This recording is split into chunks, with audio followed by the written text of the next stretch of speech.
Buckle up, babies, 'cause we're diving headfirst into the digital dumpster fire that is this Destiny Hassan Ethan Klein drama.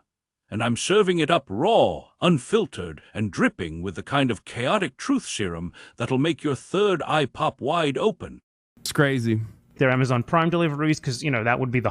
What am I dodging? I'm the one who says I want to literally talk to. I am the one who is saying I want to talk to Ethan. He's the one who is running away because he cannot fake any pushback whatsoever because Ethan is a coward. The only people that he can get highs off of is dunking on random TikTok kids that are super dumb, okay, or just pearly things. And when he actually talks to a person... What? The projection is crazy. Does Hassan literally just go through his and then like, okay, I did this. I'm just going to say Ethan did this. Like, he's literally describing himself verbatim, right? The only thing he can do is debate like 14-year-old Israelis from his chat and then like random people that he can drag in that he thinks have no background on the issues that he wants to argue over. Was knowledgeable on the issues that he wants to debate on. He looks like a fool, even when that person was his friend and tried to very gently explain to him what was up. That led to an extended crash out over the course of an entire year. Crash out. Say he's pro-Palestine? No, I'm not going to say he's pro-Palestine. You in like 30 seconds went to a TikTok stream to brainwash them? Yes, dude. Yes. Dean and Parker and all of these people are actually just, right? They're so easily brainwashed. But wait, but Ethan is? Well, like, I don't understand. If Hassan brainwashed them, they're not brainwashed. By the way, and Hassan went there explicitly to brainwash them. He literally goes there to try to discourage them from watching a piece critical of him and literally tries to flip all of their opinions about him by hanging out on their TikTok live, right? But those people aren't being brainwashed. But if Ethan disagrees with anything, then he's brainwashed, or anybody disagrees with, like, it's all like so tired. Come on, dog. You really think so? I'm not talking about people like Dean. I'm talking about that one random TikToker that he had on that he was Yeah, not Dean. Dean agrees with me. So Dean's cool. Shitting on. Or the Nexium sex cult guy, or just pearly things. Okay? If you want me to watch the H3 nuke, I said I would do it alongside Ethan. Like, what is how long has it been since Ethan even spoke with Pearl? Is that 1 year or 2 years? I don't remember how long ago their combo was. By the way, outside of the one Palestinian he had on was that insane Sneeko fan you met at the encampments. Oh, that freak. Ugh. What am I dodging? I'm the one who says I want to. Like, coming after every pro-Palestinian person, linking alongside coming after? Why do people talk? Bro, it's the internet. It's not real life. No one is coming after you because they retweet you and they criticize you. Grow some thick skin, especially when you're sitting here watching Bad Empanada, the world's most professional Twitter doxer who's been banned more times on Twitter than I've been. Like, Jesus Christ. Yeah, linking up with like the ADL and also Sex Pestiny. Paste. We're so linked up. Brigadier General. Isn't he the one who, anything to avoid addressing any of the substance of the debate? But this is what drama streamers do. Anything to avoid addressing any of the substance. Anything possible to avoid addressing any of the substance. Dan DDG Saltman, okay, to say that, like, to literally go along with his lies, by the way. Like, Dan Saltman straight up lied to every news outlet and the thousands of emails that he sent saying that Twitch had banned every Israeli account or some shit. Then they realized that they lied to every guy. Like, it was literally a mistake. By the way, that I caught on air. We were the ones that caught it, by the way. And it wasn't that they'd banned Israeli accounts. It was that they'd banned them from creating new accounts. Like, it wasn't even like a full-on, like, oh, I've lied. It was clearly a mistake. It was wrong, but we corrected it. And they tried to be like, oh, all right, well, you know, oopsie, I guess it's fine. 60-year-old weirdo, too. 60? Oh, word pages are getting higher and higher. Oh, my God. Daniel Blake Saltman, who got millions from Sean Diddy Combs to make, what was it, Tiny Chat or whatever? It's every new conspiracy, every possible, every old, every new, all of them, all in one thing. Holy shit. He was like, delete this part of the VOD. Yeah, Dan Saltman was trying to get Tom Cotton to pull me in front of Congress. Tom Cotton, these guys are liberals, by the way. Remember, they're liberals. He tried to get Tom Cotton to call me in front of Congress to investigate the anti-Semitism of my chat. That's what he was trying to do. Can you imagine how insane you have to be to, on the one hand, claim that you're a liberal, and then on the other hand, using a fascist like Tom Cotton to investigate a petty beef that not you, but your sex pest daddy had with another content creator? That's what's so shocking. The well of depravity, dude. It is psychotic. Wonderful people Ethan aligned with here. Wonderful people Ethan Klein aligned with. Isn't Such he the a guy fantastic time? Isn't he the... This is what I was talking about when I said, like, there's a literal genocide going on, and that's what Ethan Klein was spending all of his time on whenever he addressed Israel or Palestine. Let's set the stage, 'cause this drama is a three-ring circus with no ringmaster, just clowns juggling flaming torches and existential dread. We got Destiny, the debate lord supreme, throwing shade sharper than a fresh acrylic set, calling out Hassan Piker for allegedly sliding into TikTok lives like some kind of ideological Pied Piper, trying to sway impressionable Zoomers while dodging any real pushback. Then there's Ethan Klein, H3H3's resident chaos gremlin, caught in the crossfire, allegedly ducking Destiny's callouts like a coward in a digital dodgeball game. And somewhere in the mix, we got random TikTok kids, pro-Palestine talking points, and a whole lot of projections so thick you could cut it with a butter knife. This ain't just a beef. It's a cultural car crash, a neon-lit allegory for the state of online discourse, where everyone's screaming into the void, and the void is just retweeting for clout. Now, let me be clear. I'm coming at this from the liberal side, but not that buttoned-up, NPR-listening, kale smoothie-sipping liberal. Nah, I'm the unhinged kind, the one who's seen the matrix of late-stage capitalism and internet clout-chasing, and decided to dance on its grave in 6-inch platforms. This whole saga is a symptom of the disease, babies. A disease where grown men with platforms bigger than my Spotify streams are out here fighting over who's the wokest, who's the realist, and who's got the moral high ground while the world burns. It's giving performative, it's giving unprocessed trauma, it's giving I need to touch grass but I'm allergic to nature. So let's break it down, piece by piece, like we're dissecting a thrift store fur coat to find the real leather underneath.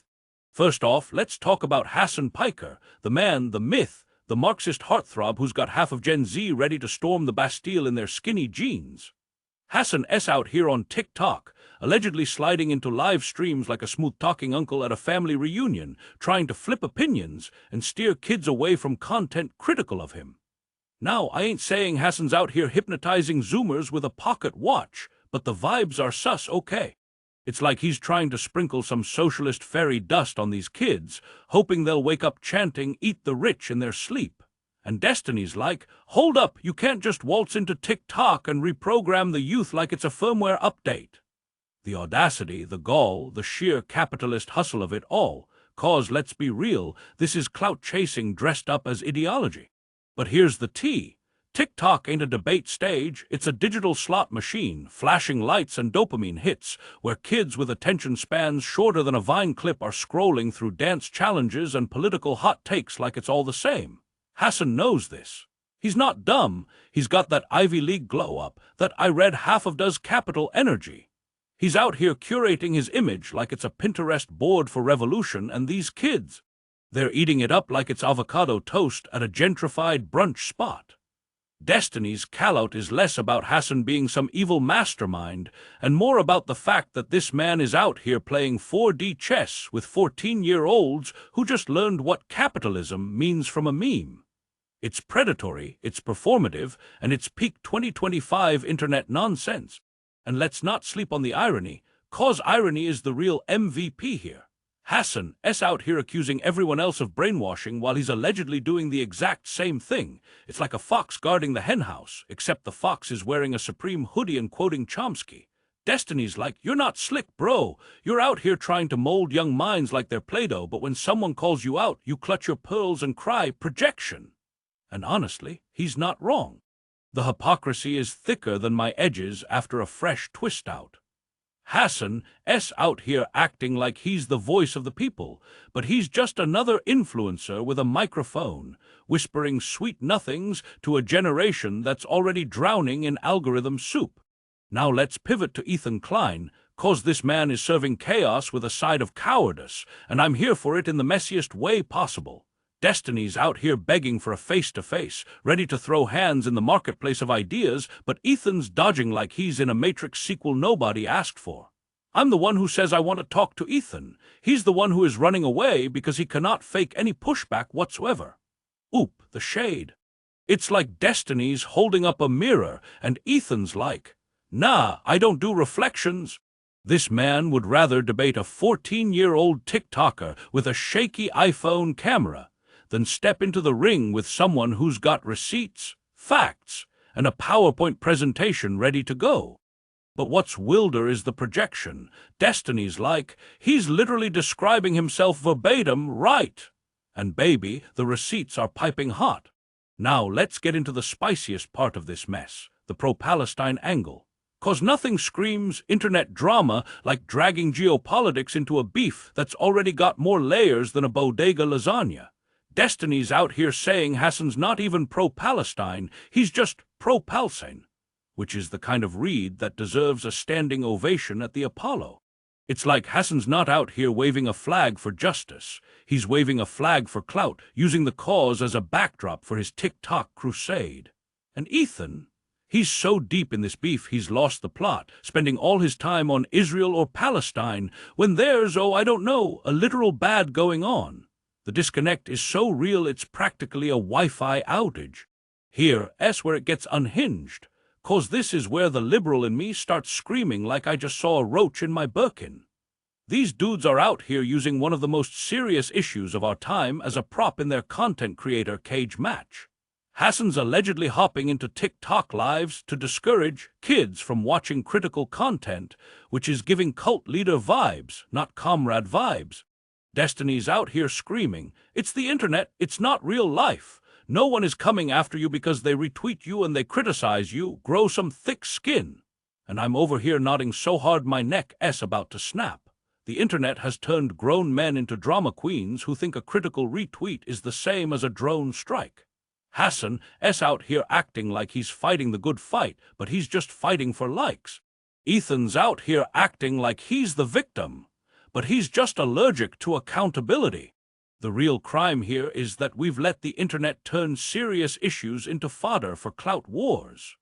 We've let grown men with microphones turn geopolitics into a reality TV plotline. And we've let TikTok, of all places, become the battleground for the soul of a generation. So where do I land on this, as the unhinged liberal with a front row seat to this circus? I'm screaming, I'm cackling, I'm throwing my phone across the room because this is what we've come to. Hassan's out here playing revolutionary while cozying up to the algorithm like it's his sugar daddy. Ethan's out here playing victim while dodging accountability like it's a cardio workout. And Destiny? He's the only one calling it like it is, but let's not kid ourselves. He's in it for the clout too. They're all just dancers in this digital ballroom, twirling around for likes, follows,